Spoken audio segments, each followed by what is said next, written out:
നിങ്ങൾ ആഗ്രഹിക്കുന്ന വ്യക്തി നിങ്ങളെയും ആഗ്രഹിക്കും. ടെലപ്പതി ഉപയോഗിച്ച് മനസ്സിലേക്ക് മെസ്സേജ് അയക്കാം.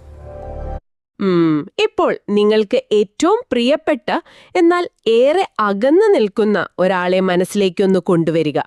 അതെ, ഒരുപക്ഷെ അതൊരു പഴയ സുഹൃത്താകാം, അല്ലെങ്കിൽ നിങ്ങൾക്കിടയിൽ ചെറിയൊരു പിണക്കം വന്ന പ്രിയപ്പെട്ട ഒരാളാകാം. കൃത്യം. അവരെ ഒന്ന് വിളിക്കാൻ നിങ്ങൾക്ക് അതിയായ ആഗ്രഹമുണ്ടാകും. പക്ഷേ എന്തോന്നു മടി നിങ്ങളെ തടഞ്ഞു നിർത്തുന്നുണ്ടാകുമല്ലേ?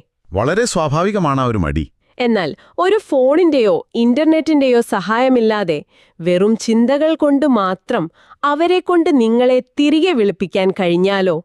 ഫോണിലെ കോൺടാക്ട് ലിസ്റ്റിൽ പരതുന്നതിന് പകരം നിങ്ങളുടെ മനസ്സിനെ തന്നെ ഒരു ആന്റിനയായി ഉപയോഗിക്കാൻ കഴിഞ്ഞാലോ? കേൾക്കുമ്പോൾ ശരിക്കും ഒരു സയൻസ് ഫിക്ഷൻ സിനിമയിലെ മാജിക് പോലെ തോന്നും. അതെ. പക്ഷെ നമ്മള് ഇന്നത്തെ ഈ ഡീപ് ഡൈവിൽ പരിശോധിക്കാൻ പോകുന്നത് ആ കൗതുകകരമായ